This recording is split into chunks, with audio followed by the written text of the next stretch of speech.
ಶಿಡ್ಲಘಟ್ಟದಲ್ಲಿ ಅದ್ಧೂರಿಯಾಗಿ ನೆರವೇರಿದ ಶ್ರೀ ರೇಣುಕಾ ಯಲ್ಲಮ್ಮ ದೇವಾಲಯದ 13ನೇ ವಾರ್ಷಿಕೋತ್ಸವ. ರೇಣುಕಾ ಯಲ್ಲಮ್ಮ ದೇವಿಯ ಕೃಪೆಯಿಂದ ಶಿಡ್ಲಘಟ್ಟದಲ್ಲಿ ಶಾಂತಿ ಸಮೃದ್ಧಿ ನೆಲೆಸಲಿ. ಪುಟ್ಟು ಆಂಜಿನಪ್ಪ.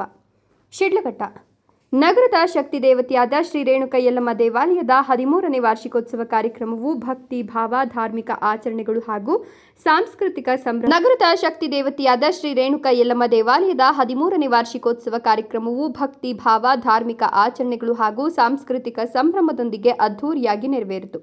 ದೇವಾಲಯ ಸಮಿತಿ, ಸ್ಥಳೀಯ ಮುಖಂಡರು, ಸಮಾಜ ಸೇವಕರು ಹಾಗೂ ನೂರಾರು ಭಕ್ತರ ಸಹಕಾರದಿಂದ ನಡೆದ ಈ ವಾರ್ಷಿಕೋತ್ಸವದಲ್ಲಿ ಸಾವಿರಾರು ಭಕ್ತರು ಭಾಗವಹಿಸಿ ದೇವಿಯ ದರ್ಶನ ಪಡೆದು ಪುನೀತರಾದರು. ಕಾರ್ಯಕ್ರಮದಲ್ಲಿ ಭಾಗವಹಿಸಿ ಮಾತನಾಡಿದ ಕಾಂಗ್ರೆಸ್ ಮುಖಂಡ ಪುಟ್ಟು ಆಂಜಿನಪ್ಪ ಅವರು, ಶಿಡ್ಲಘಟ್ಟದ ಶಕ್ತಿ ದೇವತೆಯಾದ ಶ್ರೀ ರೇಣುಕಾ ಯಲ್ಲಮ್ಮ ದೇವಿಯ ಅಪಾರ ಕೃಪೆಯಿಂದ ನಗರಕ್ಕೂ ಜನರಿಗೂ ಸದಾ ಒಳಿತಾಗಬೇಕು. ತಾಯಿಯ ಆಶೀರ್ವಾದದಿಂದ ಪ್ರತಿಯೊಬ್ಬರ ಕುಟುಂಬದಲ್ಲಿ ಶಾಂತಿ, ನೆಮ್ಮದಿ, ಸಮೃದ್ಧಿ ನೆಲೆಸಲಿ ಅಂತ ಪ್ರಾರ್ಥಿಸಿದರು.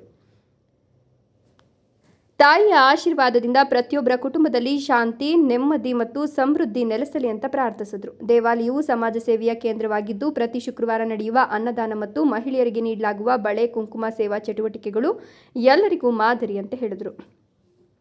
ಇನ್ನು 20 ವರ್ಷಗಳಿಂದ ದೇವಸ್ಥಾನಕ್ಕೆ ಬರುವ ಮಹಿಳೆಯರಿಗೆ ಬಳೆ ಹಾಗೂ ಕುಂಕುಮ ವಿತರಣೆ ನಡೆಸುತ್ತಿದ್ದ ಸ್ಥಳೀಯ ಮಹಿಳೆಯೊಬ್ಬರ ಕುಟುಂಬ ಸದಸ್ಯರಿಗೆ ಆರೋಗ್ಯ ಸಮಸ್ಯೆ ಎದುರಾದ ಹಿನ್ನೆಲೆ ಪುಟ್ಟು ಆಂಜಿನಪ್ಪ ಅವರು ಸಹೃದಯತೆಯಿಂದ ಹಣಕಾಸು ಸಹಾಯ ಮಾಡಿದರು. ಈ ಸಂದರ್ಭದಲ್ಲಿ ಮಾತನಾಡಿದ ಲಯನ್ಸ್ ಕ್ಲಬ್ ನಿಕಟಪೂರ್ವ ಅಧ್ಯಕ್ಷ ಮನೋಹರ್ ಅವರು, 13ನೇ ವಾರ್ಷಿಕೋತ್ಸವಕ್ಕೆ ನಾಗರಿಕರು ಏಕತೆಯಿಂದ ಕೈಜೋಡಿಸಿರುವುದು ಸಂತಸದ ಸಂಗತಿ. ಯಲ್ಲಮ್ಮ ದೇವಿಯ ಆಶೀರ್ವಾದದಿಂದ ಈ ಕ್ಷೇತ್ರ ಪ್ರಭಾವಶಾಲಿಯಾಗಿ ಬೆಳೀತಾ ಇದೆ. ಮುಂದೆ ಪ್ರತಿ ಶುಕ್ರವಾರ ಅನ್ನದಾನ ನಿರಂತರವಾಗಿ ನಡೀಬೇಕು ಅಂತ ಹೇಳಿದರು. ವಾರ್ಷಿಕೋತ್ಸವದ ಅಂಗವಾಗಿ ಮುಂಜಾನೆಯಿಂದಲೇ ಮಂಗಳವಾದ್ಯದೊಂದಿಗೆ ವಿಶೇಷ ಪೂಜೆ, ಗಣಪತಿ ಹವನ, ಲಕ್ಷ್ಮೀ ಪೂಜೆ, ದೇವಿಯ ವೈಭವಾನ್ವಿತ ಅಲಂಕಾರ, ಹೋಮ ಹವನ ಹಾಗೂ ಮಹಾಮಂಗಳಾರತಿ ಕಾರ್ಯಕ್ರಮಗಳು ನೆರವೇರಿದವು. ಮಹಿಳೆಯರಿಗೆ ಬಳೆ, ಅರಿಶಿನ, ಕುಂಕುಮ, ಹೂವು ಹಾಗೂ ಹಣ್ಣುಗಳ ವಿತರಣೆ ವಿಶೇಷ ಆಕರ್ಷಣೆಯಾಯಿತು. ಸಾವಿರಾರು ಭಕ್ತರಿಗೆ ಅನ್ನದಾನ ವ್ಯವಸ್ಥೆ ಮಾಡಲಾಗಿದ್ದು, ಭಕ್ತರು ಉತ್ಸಾಹದಿಂದ ಭಾಗವಹಿಸಿದರು. ಸಂಜೆ ವೇಳೆಗೆ ದೇವಿಯ ಉತ್ಸವ ಮೂರ್ತಿಯನ್ನು ಊರ ಮೆರವಣಿಗೆಯ ಮೂಲಕ ಸಾಗಿಸಲಾಗಿದ್ದು, ನಗರದ ಮುಖ್ಯ ರಸ್ತೆಗಳಲ್ಲಿ ಧಾರ್ಮಿಕ ಬಾವುಟಗಳು, ಹೂವಿನ ಅಲಂಕಾರ, ವಿದ್ಯುತ್ ದೀಪಾಲಂಕಾರಗಳಿಂದ ಹಬ್ಬದ ವಾತಾವರಣ ನಿರ್ಮಾಣಗೊಂಡಿತ್ತು. ಬೆಳಗ್ಗೆ 10ರಿಂದ ಮಧ್ಯಾಹ್ನ 12ರವರೆಗೆ ಮತ್ತು ಸಂಜೆ 6ರಿಂದ ರಾತ್ರಿ 9ರವರೆಗೆ ವಿವಿಧ ಕಾರ್ಯಕ್ರಮಗಳು ನಡೆದವು. ಇನ್ನು ಪುರಾತನ ವಾಸ್ತುಶಿಲ್ಪದ ಛಾಯೆಯನ್ನು ಹೊತ್ತಿರುವ ರೇಣುಕಾ ಯಲ್ಲಮ್ಮ ದೇವಾಲಯವು ನಗರದ ಆಧ್ಯಾತ್ಮಿಕ, ಸಾಮಾಜಿಕ ಚಟುವಟಿಕೆಗಳ ಪ್ರಮುಖ ಕೇಂದ್ರವಾಗಿದ್ದು, ಪ್ರತಿ ಶುಕ್ರವಾರ ನಡೆಯುವ ಅನ್ನ ಸಂತರ್ಪಣೆ ಹಾಗೂ ಮಹಿಳೆಯರಿಗೆ ಉಚಿತ ಬಳೆ ವಿತರಣೆ ಭಕ್ತರ ಧಾರ್ಮಿಕ ಶ್ರದ್ಧೆಗೆ ಪೂರಕವಾಗಿದೆ.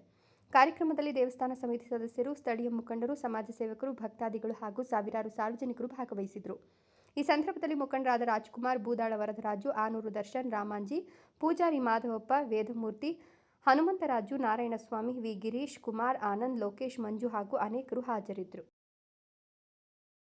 ಶಿಡ್ಲಘಟ್ಟ ನಗರದ ಶಕ್ತಿ ದೇವತೆ ರೇಣುಕಾ ಯಲ್ಲಮ್ಮ ದೇವಿಯ ಒಂದು ವಾರ್ಷಿಕೋತ್ಸವ ಕಾರ್ಯಕ್ರಮ ಇವತ್ತು ಅದ್ದೂರಿಯಾಗಿ ದೇವಸ್ಥಾನದ ಸಮಿತಿ ಎಲ್ಲ ಮುಖಂಡರು ಸಹ ನಗರಾದ್ಯಂತ ಎಲ್ಲ ಬೀದಿಗಳನ್ನು ಅಲಂಕಾರ ಮಾಡಿ ದೇವರನ್ನ ಅಲಂಕಾರ ಮಾಡಿ ತಾಯಿಯ ಆಶೀರ್ವಾದಕ್ಕೆ ಸಹ ಅವಕಾಶ ಮಾಡಿಕೊಂಡಿರ್ತಾರೆ. ನಾವು ಸಹ ಬಂದು ತಾಯಿಯ ದರ್ಶನ ಪಡ್ಕೊಂಡು ಎಲ್ಲರಿಗೂ ಸಹ ಒಳಿತಾಗಲಿ ದೇವರಲ್ಲಿ ಬೇಡಂಥದ್ದು. ಮತ್ತು ಎಲ್ರಿಗೂ ಸಹ ತಾಯಿ ಯಲ್ಲಮ್ಮ ಒಳ್ಳೇದು ಮಾಡಲಿ, ಪ್ರತಿಯೊಬ್ಬರ ಕುಟುಂಬದಲ್ಲೂ ಸಹ ಸಂತೋಷ ತುಳುಕಲಿ ಅಂತೇಳಿ ನಾನು ಸಹ ಶುಭ ಹಾರೈಸ್ತೀನಿ.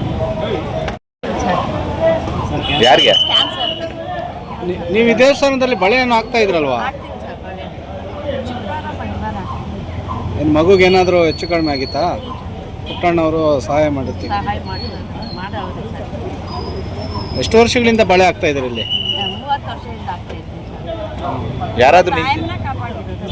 ಯಾರು ಬೇರೆ ಸಹಾಯ ಮಾಡಿದಾರ? ಯಾರಣ್ಣ ಬೇರೆ ಯಾರಾದ್ರೂ ಸಹಾಯ ಮಾಡಿದಾರ ಅಂದೆ? ಹೇಗೆ ಅನಿಸ್ತಾ ಇದೆ ಈಗ ಪುಟ್ಟಣ್ಣವ್ರು ನಿಮಗೆ ಸಹಾಯ ಮಾಡಿಸಿರೋದಕ್ಕೆ?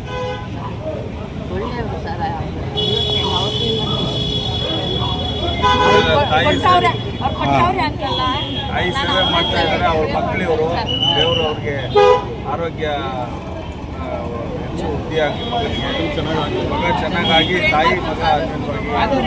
ನಿಮ್ಮ ಹೆಸರೇನಮ್ಮ? ಬಳೆ ಪದ್ಮ. ಅವನೇನು ಭೇಟಿ ಹಾಕಿ ಹೋಗಿದ್ರಿ ಸರ್ ನೀವೇನಣ್ಣ? ನನಗೆ ದೇವಸ್ಥಾನದ ಕಮಿಟಿಯವರು ಗಮನಕ್ಕೆ ತಂದರು, ಇಲ್ಲಿ ಈ ಥರ ಸಮಸ್ಯೆ ಇದೆ, ಅವ್ರಿಗೇನೆಲ್ಲ ಸಹಾಯ ಮಾಡೋಕ್ಕಾಗಲ್ಲ. ಅದಕ್ಕಾಗಿ ಪ್ರತಿ ಶುಕ್ರವಾರ ಮಂಗಳವಾರ ಅನುದಾನ ನಡೀತಾ ಇರ್ತದೆ. ಭಕ್ತಾದಿಗಳು ಎಲ್ಲರೂ ನಡೆಸ್ತಾ ಇರ್ತಾರೆ. ಆದರೆ ಇದು ಎಲ್ಲ ಜನಾಂಗದವರು ನಡೆಸ್ತಾರೆ. ಆದ್ದರಿಂದ ಪ್ರತಿ ವರ್ಷವೂ ನಾವು ವಾರ್ಷಿಕೋತ್ಸವ ಮಾಡ್ಕೊಂಡು ಬರ್ತಾ ಇದ್ದೀವಿ. ಪ್ರತಿ ವರ್ಷ ಈ ಸತಿ ತುಂಬ ಚೆನ್ನಾಗಿ ಮಾಡ್ಕೊಂಡು ಬಂದಿದ್ವಿ. ಅಂದ್ರೆ ಏನ ಎಲ್ಲರೂ ಸೇರಿ ಮಾಡೋದು ಒಗ್ಗಟ್ಟಾಗಿದೆನಾ? ಎಲ್ಲ ಒಗ್ಗಟ್ಟಾಗಿ ಸೇರಿ ಟ್ರಸ್ಟಿಗೆ ಇಷ್ಟ ಆ ಥರ ಏನಿಲ್ವಾ? ಇಲ್ಲ ಇಲ್ಲ ಊಟ ಸೇವೆ ಕರಗ ಆದ ನಂತರ ಇದು ಬರೋದ್ರಿಂದ ಭಾಳ ವಿಜೃಂಭಣೆಯಿಂದ ಇದೆ. ಅಣ್ಣ ಊಟದ ವ್ಯವಸ್ಥೆ ಅದನ್ನು ಬೆಳಿಗ್ಗೆಯಿಂದ 8 ಗಂಟೆವರೆಗೂ ನಡೀತಾ ಇರ್ತದೆ. ಇವತ್ತು ವಾರ್ಷಿಕೋತ್ಸವ ದಿನ ಮಾತ್ರ ಭಕ್ತಾದಿಗಳು ಶಾಶ್ವತ ಅನುದಾನ ಮಾಡೋರು ಇದ್ದಾರೆ. ಓಂ ಶ್ರೀ ಯಲ್ಲಮ್ಮ ದೇವಿ ಪಾದಕ್ಕೆ ನಮಸ್ಕರಿಸ್ತಾ ಈ ದಿನ 13ನೇ ವಾರ್ಷಿಕೋತ್ಸವ ಅನ್ನದಾನ ಕಾರ್ಯಕ್ರಮವನ್ನು ಹಮ್ಮಿಕೊಂಡಿದ್ದೇವೆ ನಮ್ಮ ದೇವಸ್ಥಾನದಿಂದ. ಎಲ್ಲ ಇದಕ್ಕೆ ಸಹಕಾರವಾಗಿ ಎಲ್ಲ ನಾಗರಿಕರು, ನಾವು ಸಮಸ್ತ ನಾಗರಿಕರಾದ ನಮ್ಮ ತಿಂಗಟ್ಟ ಸಮಸ್ತ ನಾಗರಿಕರು ಕೈ ಜೋಡಿಸಿರುತ್ತಾರೆ. ಎಲ್ಲರ ಒಂದು ಮಹಾತಾಯಿ ಕೃಪೆಗೆ ಒಳಗೊಳ್ಳಬೇಕಾಗಿ ಕೋರ್ಕೊಳ್ತಾ ಇದ್ದೇವೆ.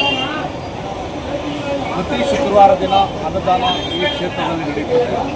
ಭಾಳಷ್ಟು ಪ್ರಭಾವ ದೇವಿಯಾಗಿರೋದ್ರಿಂದ ಶ್ರೀತಾಯಿ ಯಲ್ಲಮ್ಮ ದೇವಿಯಿಂದ ಎಲ್ಲ ಭಾಳಷ್ಟು ಜನ ಬಂದು ಇಲ್ಲಿ ಪೂಜೆಗಳನ್ನು ಮಾಡ್ತಾ ಇರ್ತಾರೆ. ಈ ದಿನ 13ನೇ ವರ್ಷದ ವಾರ್ಷಿಕೋತ್ಸವದ ಅಂಗವಾಗಿ ಏರ್ಪಡಿಸಿರುವಂಥ ಅನ್ನದಾನಕ್ಕೆ ಭಾಳಷ್ಟು ಜನ, ಭಾಳಷ್ಟು ಸಾವಿರಾರು ಮಂದಿಗಳು ಭಾಗವಹಿಸಿರುತ್ತಾರೆ. ಆದ್ದರಿಂದ ಎಲ್ಲ ಮಹಾತಾಯಿ ಯಲ್ಲಮ್ಮ ತಾಯಿ ಇವರಿಗೆಲ್ಲರೂ ಒಳ್ಳೆಯ ಆಶೀರ್ವಾದ ಮಾಡಿ ಒಳ್ಳೆಯ ರೀತಿ ಅವ್ರಿಗೆ ಎಲ್ಲನೂ ಆಗಲಿ ಅಂತ ಅಣ್ಣ ಇವತ್ತು ಒಂದೇ ದಿನ, ನಾಳೆ ಏನೇನು ಇರುತ್ತೆ ಅಣ್ಣ ಈ ಕಾರ್ಯಕ್ರಮ? ದಿನ ಬೆಳಗ್ಗೆ 10-12 ಗಂಟೆಯಿಂದ ಸಂಜೆ 6 ಗಂಟೆವರೆಗೆ ಇರುತ್ತೆ. ಮತ್ತು 9 ಗಂಟೆವರೆಗೆ ಇರುತ್ತೆ.